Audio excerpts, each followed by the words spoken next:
Assalamualaikum warahmatullahi wabarakatuh. Pertama-tama saya ingin mengucapkan terima kasih kepada dosen pengajar pendidikan agama Islam dan etika, yaitu Bapak Deden Syarifah, dan di sini saya akan menjelaskan tugas besar PAI dan etika tentang alam dan manusia. Allah adalah Tuhan pencipta langit dan bumi atau alam semesta. Dia maha sempurna. Dia telah menciptakan alam dengan segala karakteristiknya. Alam itu harus diolah. Kemudian Allah memilih manusia sebagai khalifah fil ard yang mengembangkan misi untuk mengelola bumi ini untuk sebesar-besarnya bagi kesejahteraan umat manusia, sebagai bakal beribadah kepada Allah Subhanahu wa taala. Konsep sederhananya, dari suatu sistem kehidupan itu membutuhkan keutuhan hubungan, yang untuk itu sistem meniscayakan berlangsungnya harmoni hubungan antar keseluruhan komponen yang membentuknya. Dalam konteks sistem makro, keseluruhan sistem kehidupan ciptaan Allah sendiri dari 3, yaitu sistem Al-Quran, sistem sosial, dan sistem semesta.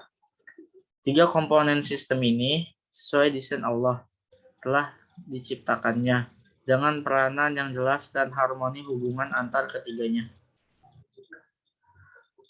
Peranan manusia adalah sebagai khalifah Allah di bumi, yang ada pada Quran surat Al-Baqarah, yang artinya sesungguhnya aku hendak menjadikan seorang khalifah di muka bumi.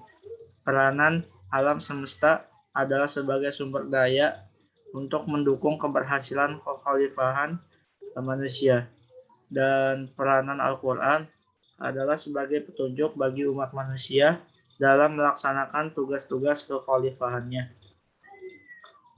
Maka peranan manusia sebagai khalifah meniscayakannya untuk selalu menggunakan Al-Quran yang berperan sebagai petunjuk kehidupan, sehingga tak kalah manusia mengajarkan kemungkinan itu berarti ia sengaja memutuskan harmoni hubungannya dengan Al-Quran.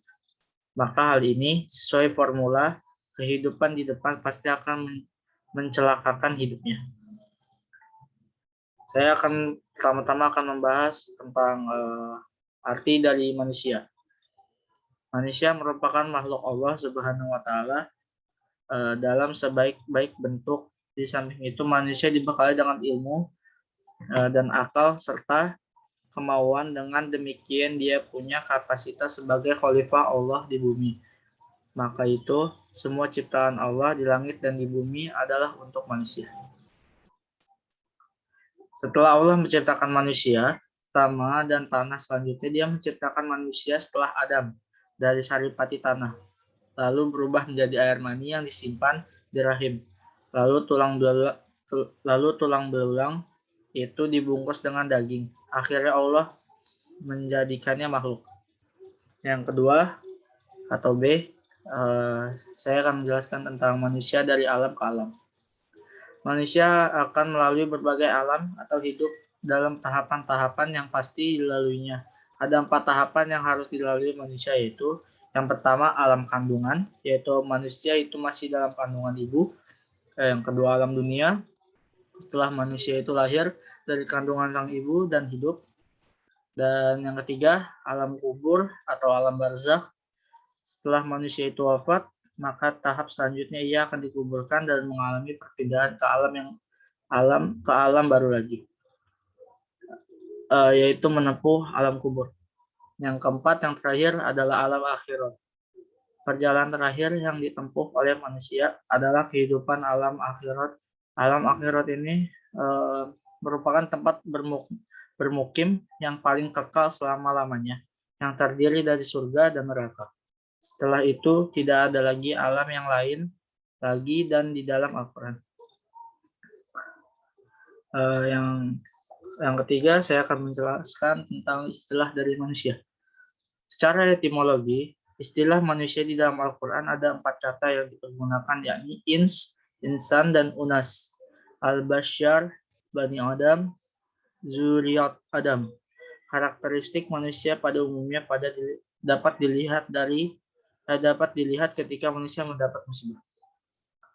Yang keempat yaitu tugas, peran, dan fungsi si manusia.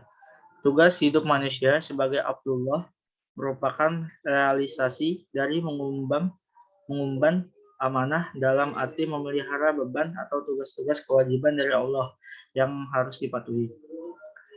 Kalimat la ilaha illallah adalah atau kalimat tauhid dan atau makrifah kepadanya.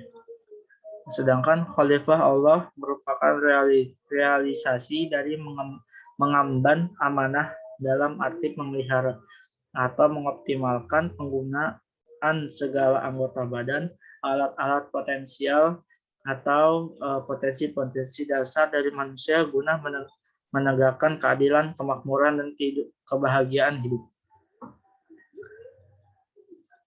Manusia adalah makhluk yang termulia di antara makhluk-makhluk yang lain, dan ia dijadikan oleh Allah dalam sebaik-baiknya bentuk atau kejadian, baik fisik maupun psikisnya, serta dilengkapi dengan berbagai alat potensial dan potensi-potensi dasar yang dapat dikembangkan dan diaktualisasikan seoptimal mungkin melalui proses pendidikan. Karena itulah maka sudah selayaknya manusia menyandang tugas sebagai khalifah Allah di bumi. Tugas manusia sebagai khalifah Allah di muka bumi antara lain menyangkut tugas mewujudkan kemakmuran di muka bumi, serta mewujudkan keselamatan dan kebahagiaan hidup di muka bumi dengan cara beriman dan beramal saleh, bekerja sama dalam menegakkan kebenaran, dan bekerja sama dalam menegakkan kesabaran. Karena itu, tugas kekhalifahan merupakan tugas suci dan amanah dari Allah sejak manusia pertama hingga manusia pada zaman yang akan datang, dan merupakan perwujudan dari pelaksanaan pengabdian kepadanya. Yang kelima, istilah dari manusia. Yang pertama itu ada basyrun. Manusia disebut sebagai basyar lantaran kulitnya tampak jelas, empiris, serta berbeda daripada kulit binatang atau tumbuhan. Dalam Al-Quran, sebutan basyar mengindikasikan manusia sebagai makhluk biologis. Yang kedua ada insan, adalah makhluk yang menjadi.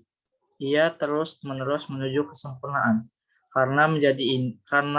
Karakter menjadi ini membedakan manusia dengan fenomena lain di alam. Hewan tidak dapat mengubah kondisinya, sedangkan manusia bisa terus berupaya menyempurnakan dirinya serta berevolusi dengan akal dan ilmu. Yang ketiga ada Bani Adam. Manusia disebut demikian karena untuk merujuk asal-usulnya sebagai keturunan Nabi Adam alaihissalam dalam konteks dari mana seorang berasal, untuk apa dia hidup, dan kemana dia akan kembali. Penggunaan istilah Bani Adam menunjukkan bahwa manusia bukan hasil evolusi dari makhluk antropus.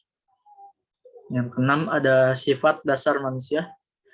Yang pertama ada halu'ah, dengan ketidakmampuan untuk mengendalikan reaksi terhadap suatu yang baik atau buruk. Allah menggunakan kata khuliqa yang artinya hal itu adalah sesuatu yang sejak awal ada pada diri manusia. Yang kedua ada dhaif, hadis lemah yang tidak memenuhi syarat, hadis syahih dan hasan. Walaupun memang dinisabkan kepada Rasulullah, tetapi perawi hadisnya tidak kuat hafalan ataupun kredibilitasnya, atau ada silsilah sana yang terputus. Yang ketiga ada zolim, adalah meletakkan sesuatu atau perkara bukan pada tempatnya. Orang yang berbuat zolim disebut zalimin, yang ada pada Quran surat Ahzab 72. Sesungguhnya manusia itu umat zolim dan amat bodoh. Kezaliman dan kebodohan manusia dalam ayat di atas disebabkan karena rusak dan kotornya bumi, karena pertumpahan darah dan ulah manusia itu sendiri yang tidak merawat bumi dan sesuai dengan ketentuan Allah. Yang keempat ada kabad, adalah kesulitan atau kesusahan merupakan bagian hidup manusia. Al-Quran menyebut kesulitan dengan kata kabad. Yang ketujuh ada alam gaib dan syahadah. Alam adalah segala sesuatu yang ada atau yang dianggap ada oleh manusia di dunia ini selain Allah beserta zat dan sifatnya. Alam dapat dibedakan menjadi dua jenis, yaitu alam gaib dan alam syahadah. Yang pertama ada alam gaib.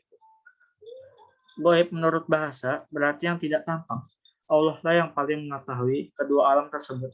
Dialah Allah yang tidak akan ada ilah kecuali Dia, yang mengetahui gaib dan yang tampak. Quran surat Al-Hasyr 22. Sungguhnya aku mengetahui segala yang gaib di langit dan di bumi, dan aku mengetahui apa yang kalian tampakkan dan apa yang kalian sembunyikan. Quran surat Al-Baqarah ayat 33. Yang kedua, yang terakhir, alam syahadah. Alam materi atau alam yang tampak merupakan alam yang dapat dicapai oleh manusia, baik dengan menggunakan alat atau tidak. Berbeda dengan alam gaib, alam yang tidak terlihat atau yang tidak dapat dicapai oleh indera. Baik, sekian itu dari saya. Kurang lebihnya mohon maaf. Assalamualaikum warahmatullahi wabarakatuh.